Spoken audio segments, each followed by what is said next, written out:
My self Bharat Kurseja, faculty of chemistry, coaching के इस online platform पे आप सभी का हार्दिक अभिनंदन करता हूं मैं बच्चों पिछली क्लास में जो हमारा है चैप्टर 1 सॉल्यूशन स्टार्ट हो चुका था क्लास 12 केमिस्ट्री का। बच्चों अब जो है आज हम पढ़ने वाले हैं टाइप्स ऑफ सॉल्यूशन, उसी चैप्टर के अंदर क्या पढ़ने वाले हैं, टाइप्स ऑफ सॉल्यूशन। पिछली क्लास में मैंने आपको बता दिया था कि सॉल्यूशन क्या होता है, ठीक है, और सॉल्यूशन के अंदर कौन कौन से कंपोनेंट्स प्रेजेंट होते हैं। सॉल्यूशन के अंदर एक तो आपका सोल्यूट होता है और एक आपका सॉल्वेंट प्रेजेंट होता है, ये मैंने आपको बता दिया था। एक तरीके से मैंने आपको चैप्टर का इंट्रोडक्शन दे दिया था पिछली क्लास में।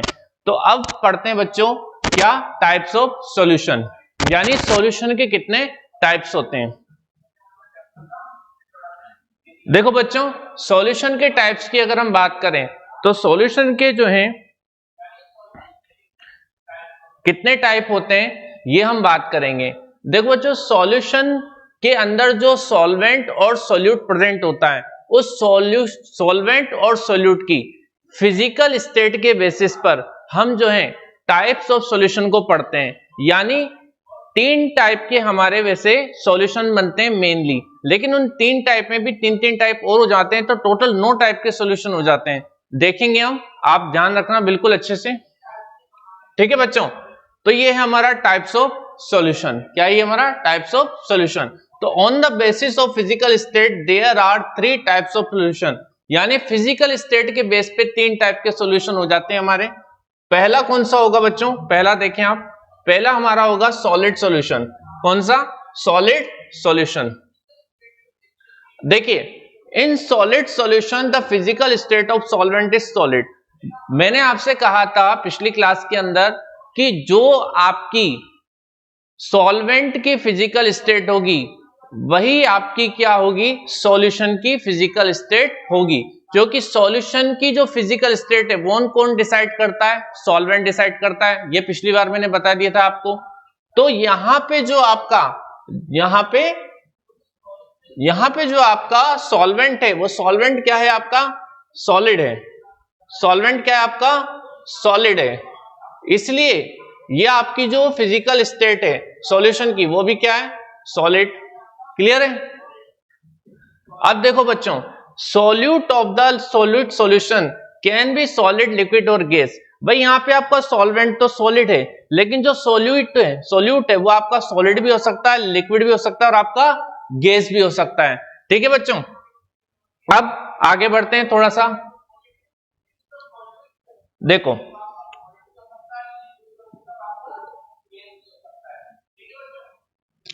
देखिए बच्चों, अब यहां पे ये जो आपका सॉलिड सॉल्वेंट है इसमें अगर अपन सोल्यूट को मिलाते हैं तो ये आपका जो टाइप बनेगा सॉल्यूशन का वो क्या बनेगा, सॉलिड इन सॉलिड। और इसका सबसे बेस्ट एग्जांपल इसका क्या हो जाएगा आपका, एलॉय। सबसे बेस्ट एग्जांपल इसका क्या होगा आपका, एलॉयस। एलॉयस क्या होता है बेटा, जब भी किसी सॉलिड में आप सॉलिड को मिक्स कर रहे हैं, किसी भी सॉलिड मेटल में किसी भी सॉलिड मेटल को आप मिक्स करके अगर आप सॉल्यूशन बना रहे हैं तो वो आपका क्या होता है, एलॉय होता है। क्या होता है बेटा, वो आपका एलॉय होता है। देखो मैं एक एग्जांपल देता हूं, मैंने आपको पहले भी बताया था कि आप जो घर में स्टील के बर्तन यूज करते हैं तो वो स्टील के बर्तन कार्बन और आयरन से बनने वाला क्या है, एक सॉल्यूशन है, जिसमें आयरन एज अ सॉल्वेंट और carbon as a solute present होता है। क्लियर है। तो वो आपका सबसे बेस्ट एग्जांपल हो जाएगा एलॉय का। क्लियर है।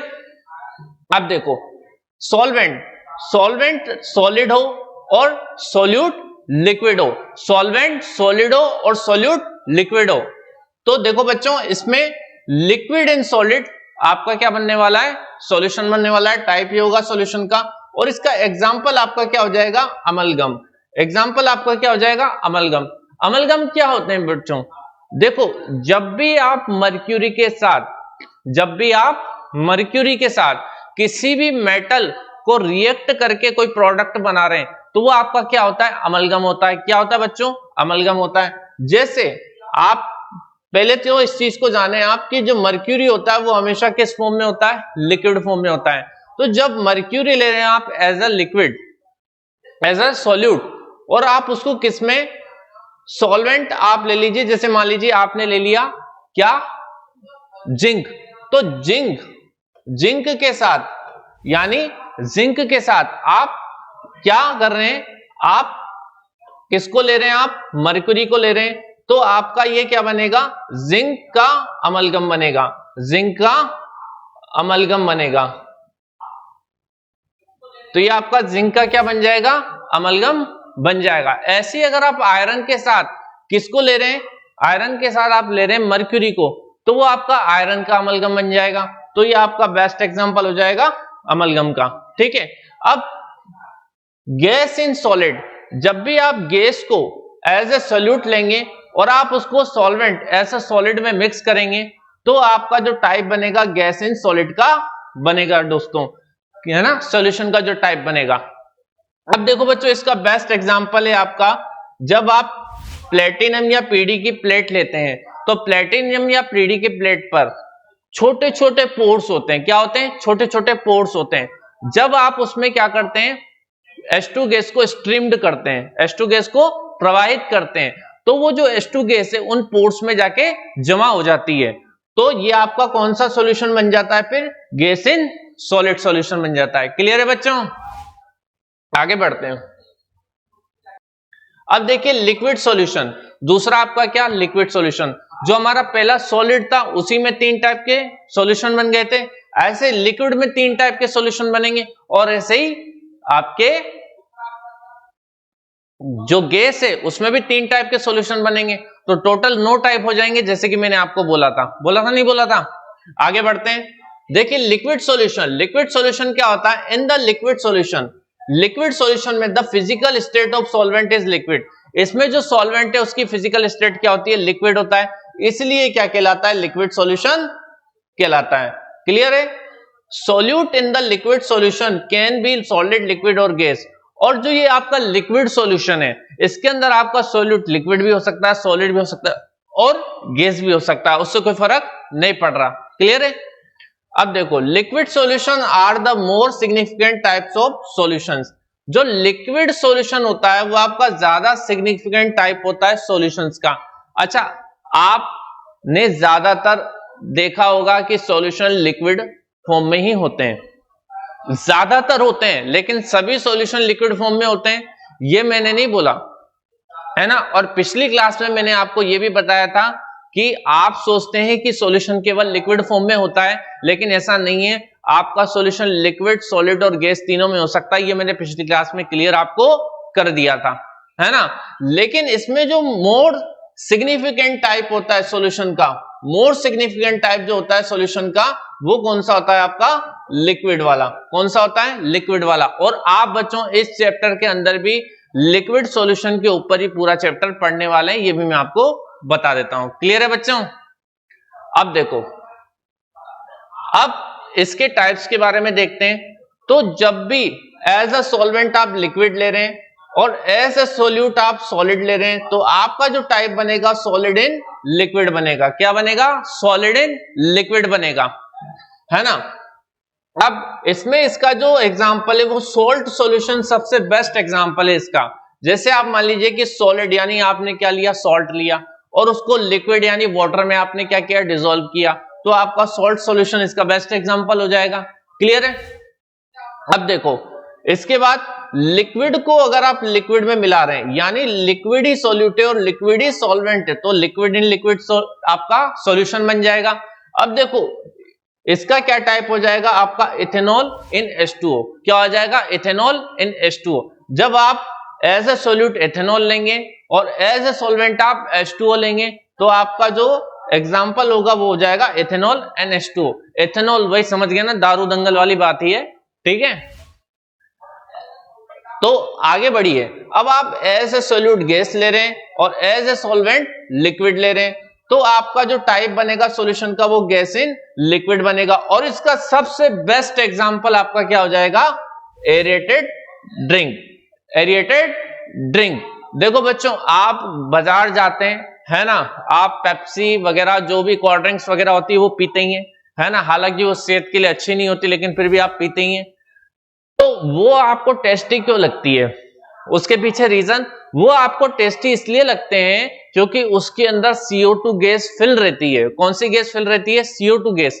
तो वहां लिक्विड के अंदर गैस जो है मिक्स रहती है, इसलिए वो जो एरेटेड ड्रिंक होते हैं आपके जितने भी, वो सब आपके इसके बेस्ट एग्जांपल हो जाएंगे गैस इन लिक्विड के, है ना।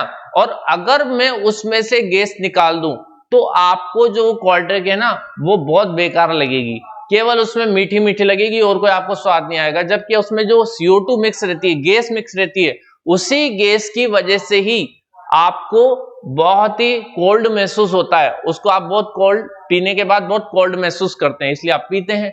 क्लियर है? और इसलिए उसके जो ढक्कन होते हैं जिनमें ये ड्रिंक भरी जाती है, उन बोतल के ढक्कन जो होते हैं वो बहुत टाइट लगाए जाते हैं, यानी उसको खोलने के लिए आपको ओपनर की जरूरत पड़ती है। इसीलिए ये होता है ताकि CO2 उसमें से निकल नहीं जाए।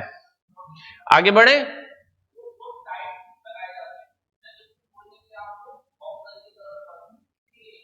आगे आपका देखो बच्चों कौन सा है? Gas solution. कौन सा है बच्चों? Gas solution.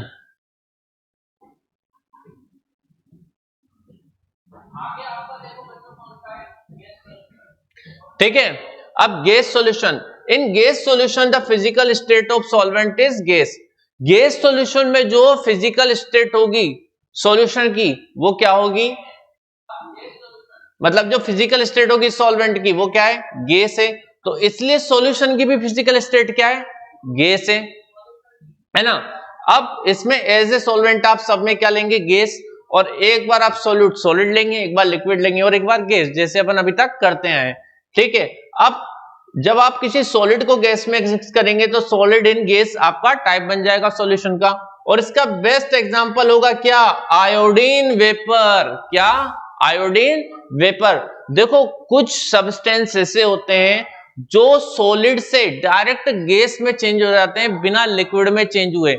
ऐसे सब्सटेंस होते हैं सब्लिमेटिंग सब्सटेंस। कौन से सब्सटेंस? सब्लिमेटिंग सब्सटेंस। और ये जो प्रोसेस होता है सॉलिड से डायरेक्ट गैस में चेंज होने का वो होता है सब्लिमेशन। वो क्या होता है? सब्लिमेशन।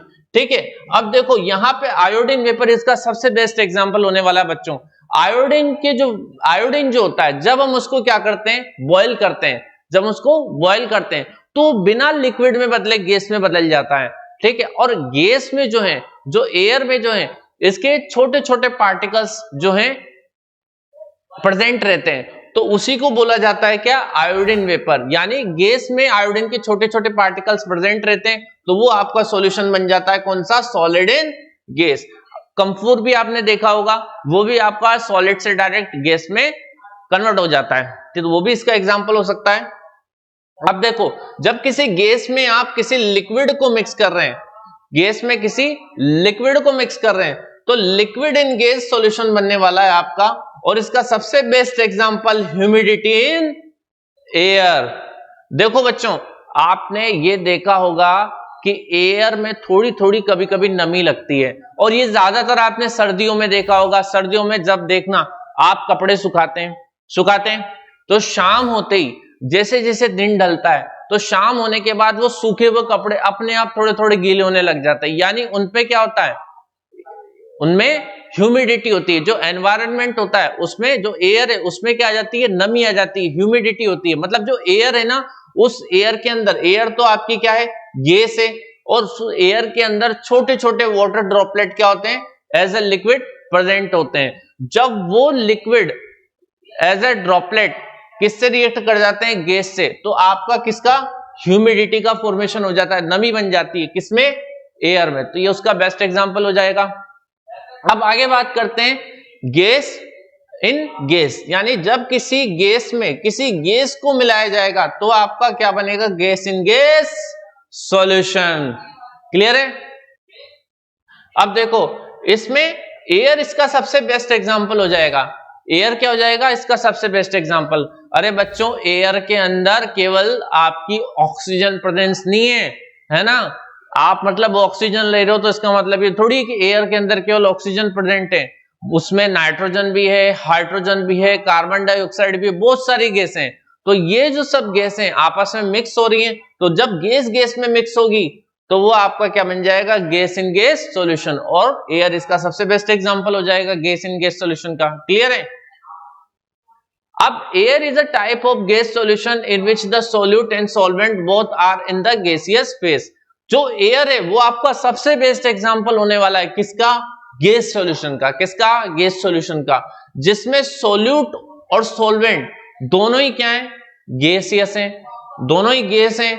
तो दोनों के दोनों किस में होते हैं, गैसियस फेज में होते हैं। तो एयर ही एक ऐसा क्या है, टाइप है गैस सॉल्यूशन का, जिसमें सोल्यूट और सॉल्वेंट दोनों ही गैस होते हैं। तो ये बेटा जो थे टाइप्स ऑफ सॉल्यूशन 9 टाइप के हो गए मेनली। मतलब ऐसे तो आपके देखा जाए तो 1 टाइप के हैं, एक सॉलिड, एक लिक्विड और एक गैस सॉल्यूशन। पर सॉलिड में भी 3 टाइप के, लिक्विड में भी 3 टाइप के और गैस में भी 3 टाइप के, तो टोटल 9 टाइप के आपके सॉल्यूशन हो जाते हैं। क्लियर है यहाँ पे टाइप्स ऑफ सॉल्यूशन। अब आगे पढ़ेंगे हम कंसंट्रेशन ऑफ सॉल्यूशन। क्या पढ़ेंगे बच्चों, कंसंट्रेशन ऑफ सॉल्यूशन। ठीक है, अब देखो बढ़िया से देखना और पूरा ध्यान अपना बोर्ड पे रखना। ठीक है, कंसंट्रेशन। अब देखो कंसंट्रेशन क्या होती है, it is the amount of solute dissolved in a non amount of solvent. यानी सॉल्वेंट के नॉन अमाउंट में, सॉल्वेंट के नॉन अमाउंट में या फिक्स अमाउंट में जो आपका सोल्यूट का जो अमाउंट प्रेजेंट होता है, जो सोल्यूट का अमाउंट उसमें डिसॉल्व होता है, उसी को क्या कहा जाता है, कंसंट्रेशन कहा जाता है। उसी को क्या कहा जाता है, कंसंट्रेशन कहा जाता है। यानी किसी भी फिक्स्ड अमाउंट के सॉल्वेंट में जो है आपका कितना क्वांटिटी में सोल्यूट प्रेजेंट है, उसको रिप्रेजेंट किसके थ्रू करेंगे हम, कंसंट्रेशन के थ्रू। किसके थ्रू, कंसंट्रेशन के थ्रू। ठीक है, अब इसके बाद देखिए इट कैन बी डिस्क्राइब्ड। जैसे अभी मैं एक एग्जांपल और दे देता हूं आपको, सबसे बेस्ट, थोड़ा आप समझ जाएंगे। जैसे आपने 1 ग्लास ऑफ वाटर लिया, फिर एक और 1 ग्लास ऑफ वाटर ले लिया। चलो वाटर भी भर देते हैं इसमें। सर आप कहोगे सर केवल क्या ग्लास लिया, क्या वाटर नहीं भरा क्या इसमें है, तो वाटर भी भर देते हैं। देखो अब इसमें मैंने क्या किया, मैंने इसमें 1 चम्मच सॉल्ट डाला। क्या, 1 चम्मच सॉल्ट डाल के डिसॉल्व कर दिया वाटर में, और इसमें मैंने 2 चम्मच सॉल्ट लिया और डिसॉल्व कर दिया वाटर के अंदर। ठीक है, अब देखो वाटर तो मैंने उतना ही लिया, इसमें भी 1 ग्लास, इनमें भी 1 ग्लास, ग्लास एक जितनी ही है ना, ग्लास एक जितनी ही है, छोटे बड़े नहीं है, और क्वांटिटी भी सेम ही है वाटर की। लेकिन इसमें सॉल्ट की क्वांटिटी है 1 चम्मच, इसमें सॉल्ट की क्वांटिटी है 2 चम्मच। तो अब मैं आपसे बात करूं कि इसमें कंपैरिजन करने को बोलूं इन दोनों को, तो मैं आपसे ये बोलूंगा कि ज्यादा कंसंट्रेटेड सॉल्यूशन कौन सा है, तो ज्यादा कंसंट्रेटेड सॉल्यूशन ये वाला होगा। क्यों, क्योंकि इसमें जो है सॉल्वेंट जितना है इसमें भी सॉल्वेंट उतना ही है, लेकिन इसके कंपैरिजन है इसमें सॉल्यूट ज्यादा क्वांटिटी में प्रेजेंट है, इसलिए ज्यादा कंसंट्रेटेड होगा, और ये इसके कंपैरिजन में थोड़ा कम कंसंट्रेटेड होगा, क्योंकि इसके कंपैरिजन में इसमें सॉल्यूट थोड़ा कम क्वांटिटी में प्रेजेंट है। क्लियर है? आगे देखो, it can be describe qualitatively और एज वेल एज क्वांटिटेटिवली। इसको आप क्वालिटेटिवली भी बता सकते हैं और क्वांटिटेटिवली भी बता सकते हैं। अरे जिसकी क्वांटिटी ज्यादा होगी उसकी क्वालिटी तो अपने आप ही ज्यादा होगी कि नहीं होगी। तो जिसकी क्वांटिटी ज्यादा, मतलब अगर मान लो सोल्यूट की क्वांटिटी ज्यादा तो उसकी क्वालिटी ज्यादा, सोल्यूट की क्वांटिटी कम तो उसकी क्वालिटी भी कम। ठीक है, और quantitatively a solution can be a 2 types. जो क्वांटिटेटिवली आपके सॉल्यूशन होते हैं वो 2 टाइप के हो जाते हैं फिर कंसंट्रेशन के बेस पर। एक आपका डाइल्यूट सॉल्यूशन हो जाता है, एक आपका कंसंट्रेटेड सॉल्यूशन हो जाता है। अब बेटा डाइल्यूट और कंसंट्रेटेड सॉल्यूशन क्या हुआ, तो मैं अभी वापस इसी एग्जांपल पे आता हूं आपको समझाने के लिए। ठीक है, अब देखो इसमें यहां पे इन दोनों में डाइल्यूट सॉल्यूशन है एक, और एक कंसंट्रेटेड सॉल्यूशन है। अब कौन सा वाला डाइल्यूट है, कौन सा वाला कंसंट्रेटेड है, देखो इसमें जो कम क्वांटिटी में प्रेजेंट है सोल्यूट, वो तो आपका क्या कहलाएगा, वो आपका डाइल्यूट सॉल्यूशन कहलाएगा। लेकिन ज्यादा क्वांटिटी में प्रेजेंट है क्या सोल्यूट यहां पे, तो ये आपका कंसंट्रेटेड सॉल्यूशन कहलाएगा। इसके कंपेयर में ये कंसंट्रेटेड है और इसके कंपेयर में ये डाइल्यूट है। क्लियर है? देखो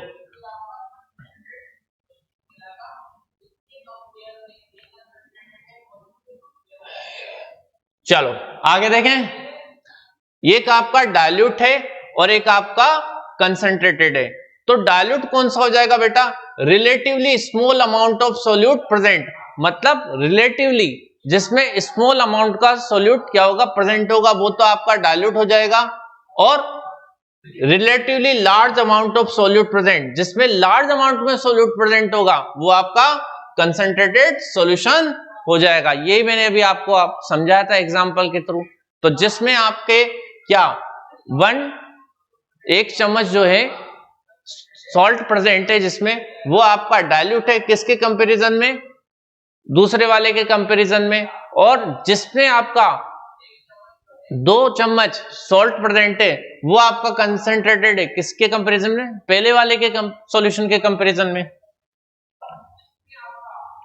तो ये आपका कंसंट्रेशन क्या होता है, मैंने उसके बारे में आपको बहुत अच्छे से बता दिया।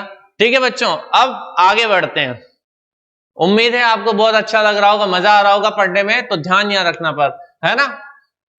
अब यूनिट्स ऑफ सॉल्यूशन क्या होती है?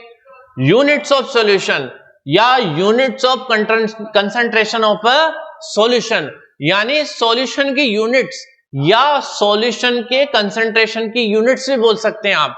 देखो सॉल्यूशन के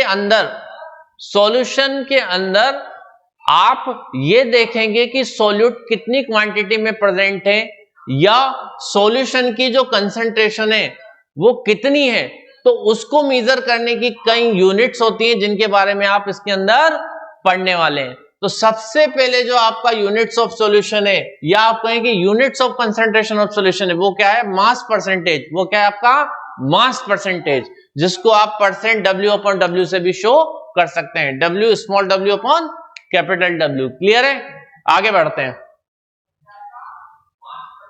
It may be defined as the number of parts of mass of solute per 100 parts by mass of solution। क्या लिखा है? नहीं आया ना समझ में? समझाता हूं। देखो बच्चों, ये बोल रहा है कि जो आपका मास परसेंटेज है वो किसको डिफाइन करता है? कि जो आपका पर 100 पार्ट है किसका? सॉल्यूशन के मास का। जो सॉल्यूशन का जो मास है उसको आपने इक्वल 100 पार्ट में डिवाइड कर दिया, नहीं कर दिया, है ना। तो जितना भी मास को उसको अपने इक्वल 100 पार्ट में डिवाइड कर दिया। अब आप उसमें बता रहे हैं क्या? कि जो नंबर ऑफ पार्ट्स है किसका? सोल्यूट के मास का, वो कितना प्रेजेंट है इसके अंदर। मतलब आपने क्या लिया? सॉल्यूशन लिया, सॉल्यूशन को आपने इक्वल 100 पार्ट में क्या कर दिया? डिवाइड कर दिया। तो इक्वल 100 पार्ट के अंदर क्या सॉल्वेंट और सोल्यूट दोनों ही प्रेजेंट होंगे, तो दोनों से मिलकर ही तो 100 पूरा बनेगा। तो उसके अंदर सोल्यूट का कितना पार्ट है, सोल्यूट का कितना योगदान है, वो आप बताएंगे इसके थ्रू। किसके थ्रू? मास परसेंटेज के थ्रू। मतलब कुल मिलाकर सोल्यूट का कितना परसेंट है ये बताना है। किसकी फॉर्म में? अगर सॉल्यूशन आपका किसकी फॉर्म में हो? मास की फॉर्म में हो, तो ये मास परसेंटेज आप बताएंगे सोल्यूट का।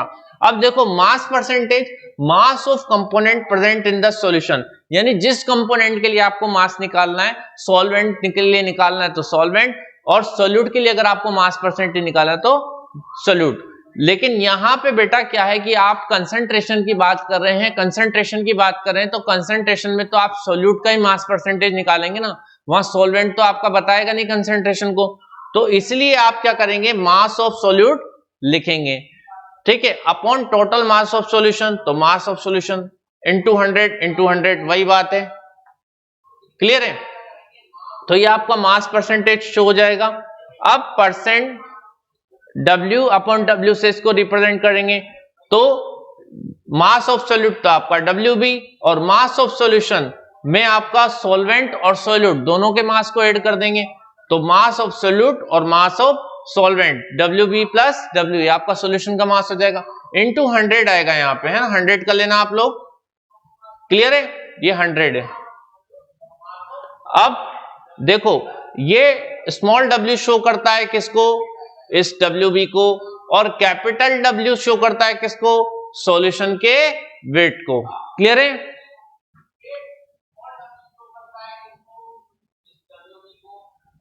%, W/W means that 10 gram of solute is present in 100 gram of solution. मतलब ये 10% W/W यानी 10% मास परसेंटेज किसको शो कर रहा है बच्चों?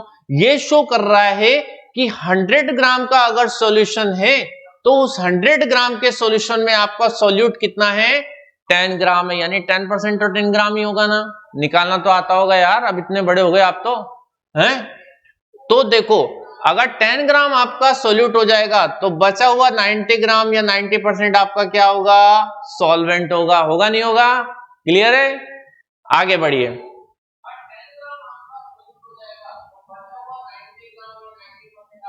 देखो 500 सॉल्यूशन एक न्यूमेरिकल है, बहुत अच्छा न्यूमेरिकल है, आपके लिए मैं लेके आया हूं, यहां पूरा ध्यान रखना। 500 ml solution is prepared from 11 gram oxalic acid. मतलब 11 ग्राम ऑक्सैलिक एसिड से आप 500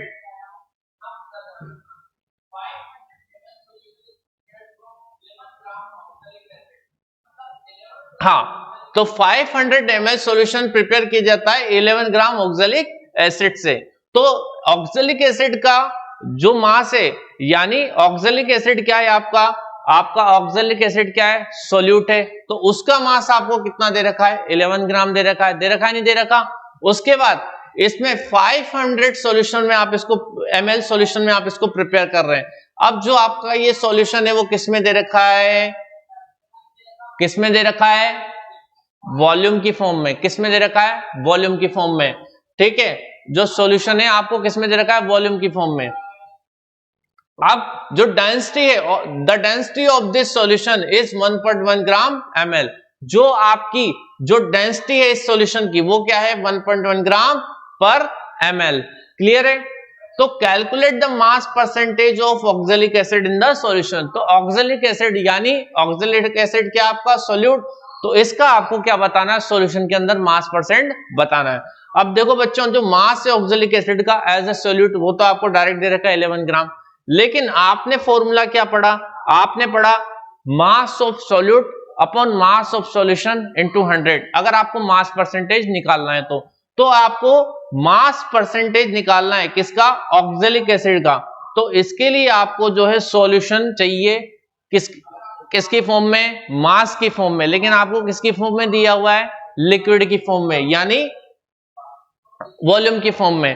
तो आप जानते हैं कि मास इक्वल टू क्या होता है? Volume into density. तो जो वॉल्यूम है सॉल्यूशन का वो 500 ml दे रखा है, और जो डेंसिटी दे रखी है वो 1.1 ग्राम पर ml आपको दे रखी है। तो ये आपका 550 ग्राम क्या आ जाएगा?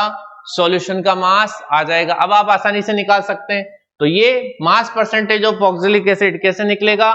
जो मास है किसका? ऑक्सैलिक एसिड का 11 अपॉन मास ऑफ सॉल्यूशन 550 आएगा इनटू 100। सॉल्व करेंगे आप 2% W अपॉन W, यानी ऑक्सैलिक एसिड का मास परसेंटेज कितना आया? 2% आया। कितना आया? 2% आया।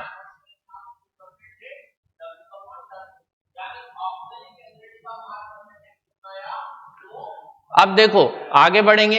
अब आगे बढ़ेंगे तो अब आएगा क्या? सेकंड नंबर पे यूनिट्स ऑफ सॉल्यूशन के अंदर, या units of concentration of A solution के अंदर क्या आएगा? मास परसेंटेज के बाद वॉल्यूम परसेंटेज।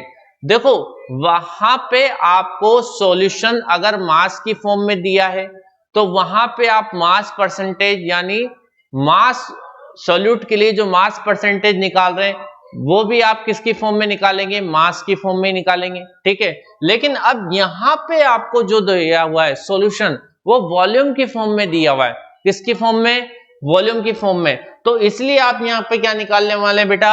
Volume percentage. और निकालेंगे किसका? भाई सॉल्यूट का निकालेंगे, क्योंकि सॉल्यूट ही किसको बता रहा है? कंसंट्रेशन को बता रहा है। क्लियर है? देखो it can be represented as %V upon V और % volume and used to prepare.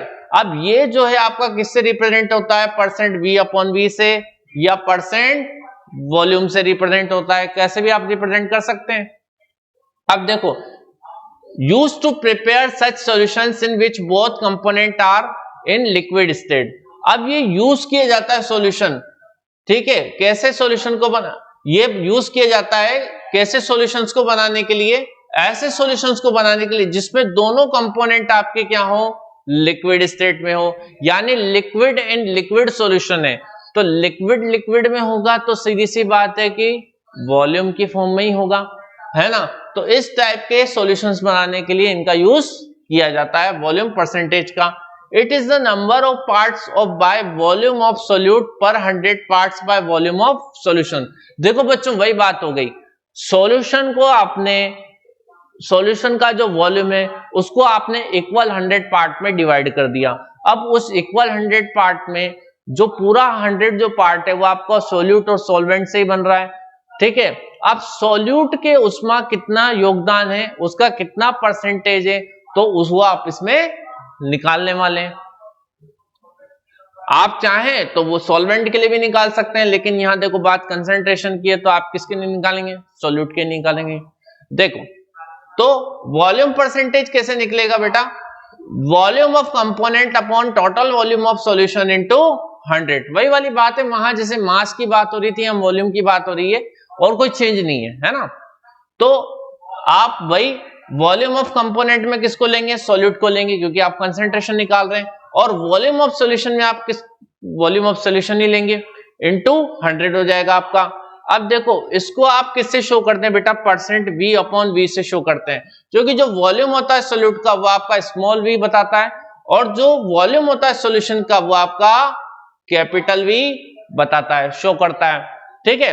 अब VB यानी volume of solute upon VB plus V यानी ये वॉल्यूम ऑफ सोल्यूट और वॉल्यूम ऑफ सॉल्वेंट का जो एडिशन है, जो सम है, वही आपका वॉल्यूम ऑफ सॉल्यूशन हो जाएगा। इनटू 100 जरूर कर लेना, इसमें भी है ना, हो जाता है कभी कभी प्रिंट मिस्टेक जिसको आप बोलते हैं, ठीक है।